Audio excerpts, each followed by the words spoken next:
Good evening, visitors. Welcome to the Australian War Memorial's Last Post ceremony. My name is Emily Hiles, and joining us today from the Royal Australian Air Force is Flying Officer Ryan Coombe. Today marks the 69th anniversary of the armistice that brought the Korean War to a halt. The Korean War began on the 25th of June 1950 when the North Korean People's Army launched a large-scale offensive across the 38th parallel into South Korea. Over the next 3 years, the war would rage the length and breadth of the Korean peninsula and would cost over 2 million lives. 21 member nations of the United Nations, including Australia, sent combat or medical units to assist South Korea maintain its sovereignty. In July 1951, negotiations for an armistice began at Kaesong, but they were suspended when the building in which they were taking place was bombed in August.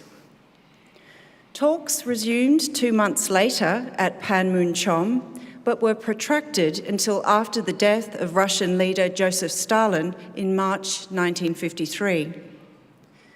At 10 a.m. on the 27th of July 1953, delegates from both sides signed 18 copies of the 2-volume armistice points, and the armistice came into effect 12 hours later. Over the following days, both sides withdrew 2 kilometres from their frontline positions, creating the demilitarised zone, which still stands today. Around 17,000 Australians served in Korea between 1950 and 1953, of which 340 were killed. Over 1,500 were wounded and 29 taken prisoner. A further 16 lost their lives during armistice enforcement operations, and their names are recorded here on the Roll of Honour. Tonight, we will recall the story of Lieutenant Keith Elwood Clarkson of 805 Squadron, Royal Australian Navy, who was killed in action on the 5th of November 1951. This evening, we're honoured to acknowledge Ambassador Caroline Kennedy, Ambassador of the United States of America to Australia, and Dr. Edwin Schlossberg. General Mark A. Milley, United States Chairman of the Joint Chiefs of Staff, and their accompanying delegation. Vice Admiral David Johnston, representing the Chief of Defence Force Australia. Ms. Eve Ash and Mr. Tom Burrows, on behalf of their relatives, Second World War Coast Watcher veterans, Mr. Ronald Dixie Lee and Mr. James Burrows. We'd like to especially acknowledge Mr. Burrows and Mr. Lee, aged 98 and 99 years respectively, who are watching the live stream of this ceremony from the United States Consulate in Melbourne. The Honourable Dr. Brendan Nelson, Chairman of the Council of the Australian War Memorial, Mr. Matt Anderson, Director of the Australian War Memorial, Mr. John King, President of the Returned and Services League of Australia, ACT branch, and Group Captain Ernie Walsh, President of the Air Force Association, ACT. We welcome the veterans who have served, those that are still serving, and the families that love and support them. We acknowledge the members of RSL and Services Clubs Association, RSL Victoria and RSL Queensland, who are watching the broadcast of this ceremony across Australia. During this evening's ceremony, wreaths will be laid at the base of the pool of reflection by visitors to the memorial. Australia's Federation Guard is the tri-service ceremonial unit of the Australian Defence Force. They provide a ceremonial presence at civil and military events and during visits to Australia by foreign dignitaries. The Guard will now dismount the catafalque party from the tomb of the unknown Australian soldier.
If you're able, please stand and join in singing the national anthem.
The Australian War Memorial was the vision of Charles Bean, Australia's First World War official historian.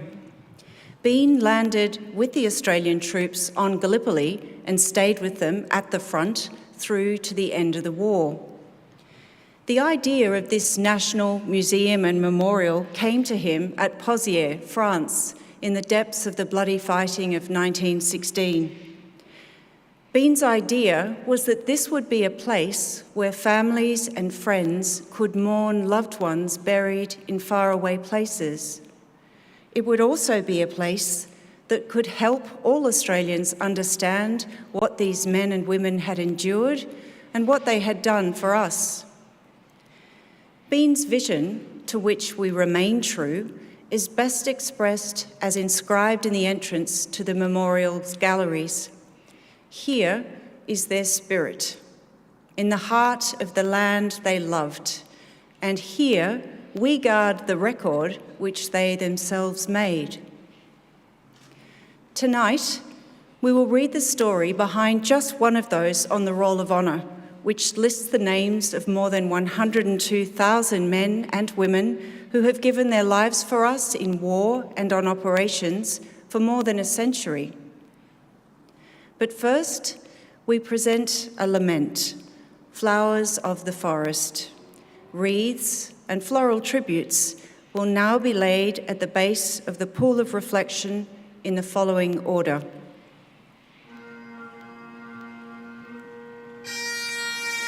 Ambassador Caroline Kennedy, Ambassador of the United States of America to Australia, and Dr. Edwin Schlossberg.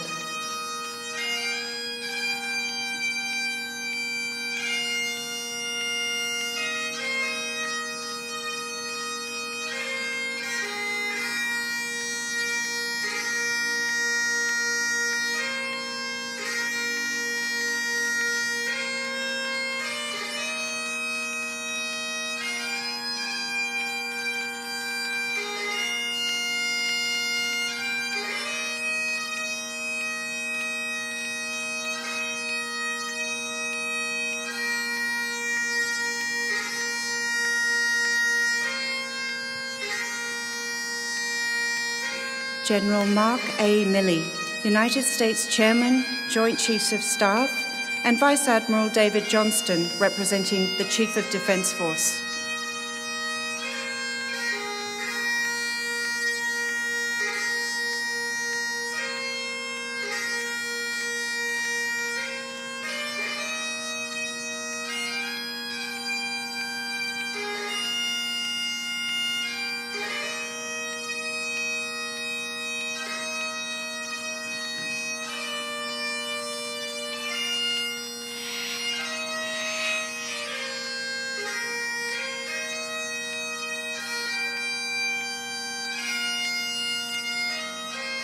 Ms. Eve Ash, and Mr. Tom Burrows.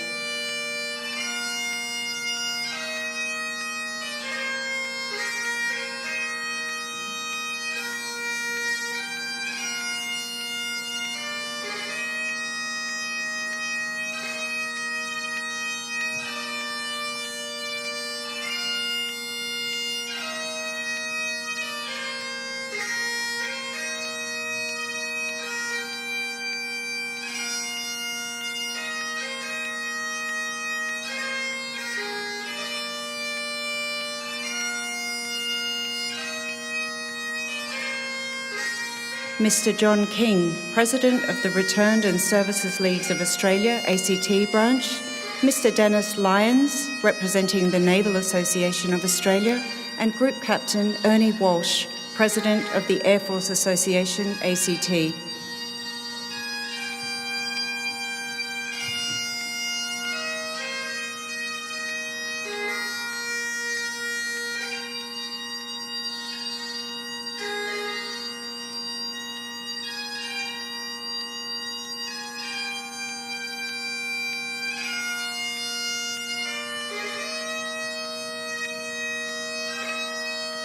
The Honourable Dr. Brendan Nelson, Chairman of the Council of the Australian War Memorial and President of Boeing Australia, New Zealand and the South Pacific.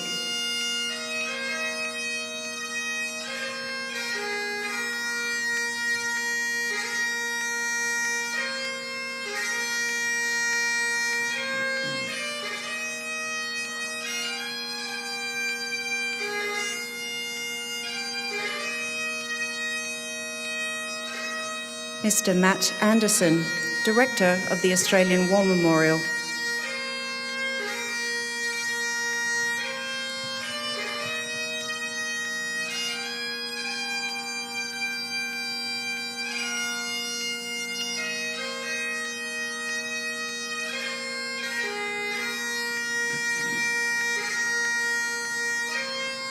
The final wreaths this evening will now be laid by visitors to the memorial and students on behalf of Somers Primary School, Somers, Victoria.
Today, we remember and pay tribute to Lieutenant Keith Elwood Clarkson, DFM. Keith Clarkson was born on the 27th of August 1922 in Albert Park, Victoria, to Ronald and Gladys Clarkson. He grew up in Ascot Vale and attended school locally. By 1940, Clarkson was working as a cost accountant for W. Horsfall Pty Ltd in Richmond. In September 1940, Clarkson joined the Royal Australian Air Force Reserve. He was called up for full-time duty with the RAAF in June 1941. On completing his initial training, he was found suitable for pilot training. He learned to fly the DH-87 Tiger Moth at Temora before sailing to Canada in November. As part of the Empire Air Training Scheme, he underwent further flying training, and on the 27th of March 1942, he qualified as a pilot and he received his wings. Clarkson sailed for England in May and was sent to a training squadron where he flew Hurricanes and early model Spitfire fighters. He was next posted to number 611 Squadron, flying Spitfires. Over the following months, Clarkson took part in reconnaissance, escort and defensive missions. He sailed from England for North Africa in February 1943. The following month, he joined No. 72 Squadron, flying the Spitfire Mark 9. The squadron was flying in support of the British 8th Army's advance through Italy. It was not long until Clarkson, now a sergeant, was in the thick of the action. On the 3rd of April, during an engagement with German aircraft, Clarkson, who had already claimed one Messerschmitt 109 damaged, was himself shot down. Suffering superficial gunshot wounds to his left hand and left calf, he managed to bail out, land safely, and walk back to his squadron. He was back flying soon after. In the following months, Clarkson shot down 3 German aircraft and was credited with damaging several more. He was awarded the Distinguished Flying Medal for his outstanding efforts. His citation reads, "Flight Sergeant Clarkson has flown in the Sicilian and Italian operations with marked keenness and tenacity. This airman has fine fighting spirit and his quickness to observe and attack is exceptional. Flight Sergeant Clarkson has destroyed at least 3 enemy aircraft and damaged others." Towards the end of November, Clarkson was commissioned with the rank of pilot officer. In January 1944, he was posted as an instruction to No. 203 Group. As a part of his duties, he was able to fly a number of captured enemy aircraft, including a Messerschmitt 109G model. He was promoted to flying officer in May. Clarkson returned to Australia in September 1944 and served in a variety of instructional posts. On the 24th of July 1945, he discharged at his own request to join the Royal Australian Naval Reserve. Clarkson was seconded to the Royal Navy and returned to England to serve in 805 Squadron, part of the Royal Navy's Fleet Air Arm. In 1948, the squadron was transferred to the Royal Australian Navy and equipped with Hawker Sea Fury Mark II aircraft. Clarkson became the squadron's senior pilot. The squadron became part of the 20th Carrier Air Group and attached to the newly commissioned HMAS Sydney 3. During his time in England, he met and began a relationship with Sheila Kennedy. The pair was married on the 27th of December 1948. Following some modifications and sea trials, Sydney sailed for Australia in April 1949 with 805 and 816 squadrons embarked.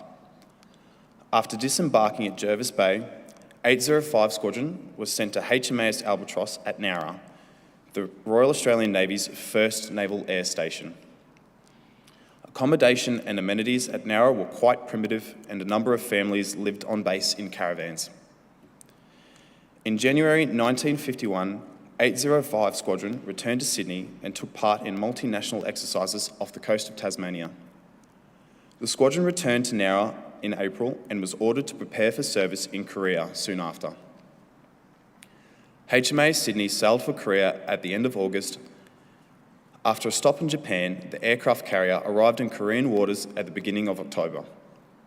Operations began only days later, and on the 13th of October 1951, the 20th Carrier Air Group flew a record 89 sorties in one day, which drew high praise from the British Commander-in-Chief for the Far East Station. With 2 patrols completed, Sydney began its 3rd patrol in Korean waters on the 5th of November. The same day, Clarkson led a patrol of 4 Sea Fury aircraft to attack North Korean and Chinese supply lines. Clarkson's patrol was ordered to attack a bridge over the Han River. As the aircraft neared the target, the Australians began encountering ground fire. Undeterred, Clarkson put his aircraft into a dive and began his attack run. His Sea Fury was seen to be hit by heavy ground fire and the aircraft did not pull out from his dive. Clarkson was not observed leaving the aircraft before it plunged into the Han River.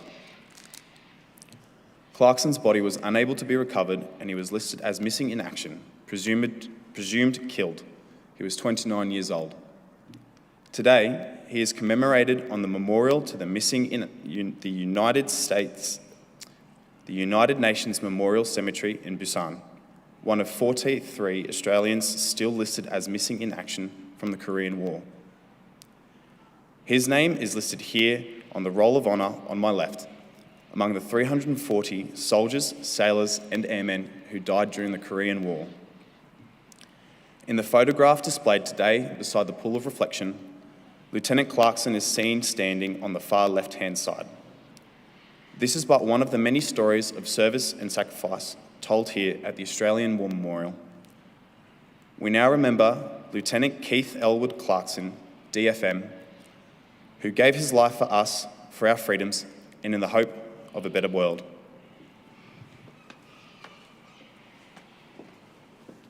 Please stand for the reading of the ode and the sounding of the last post. Party, shoulder, arms. They shall grow not old, as we who are left grow old.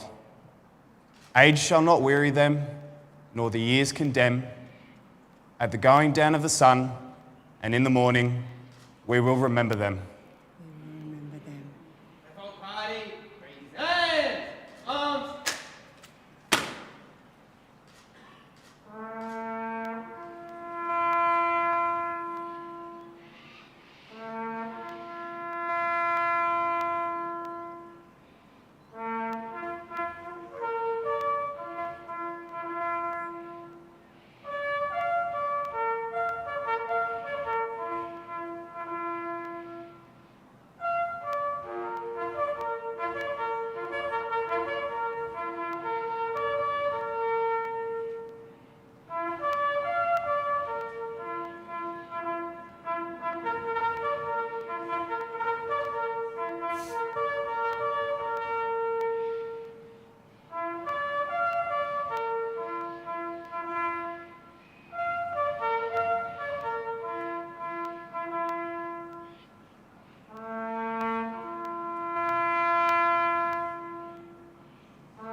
Lest we forget. Whole party, shoulder, arms.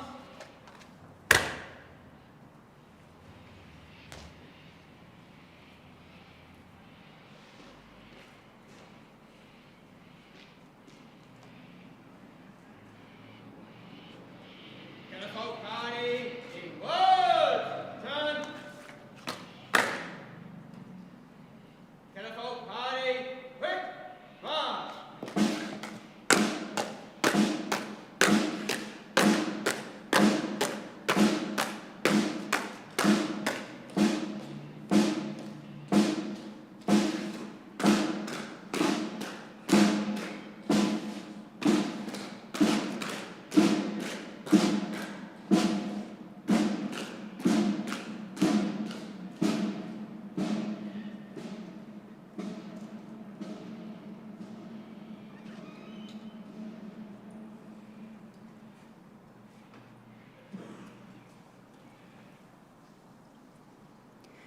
We leave you this evening with the words of the memorial's founder, Charles Bean. Many a man lying out there at Pozières or in the low scrub at Gallipoli, with his poor, tired senses barely working through the fever of his brain, has thought in his last moments, well, it's over. But in Australia, they will be proud of this. Ladies and gentlemen, that concludes the last post ceremony. On behalf of the Director and staff, we thank you for visiting the Australian War Memorial today and for your continued support of the Memorial's development project. We wish you all a very pleasant evening.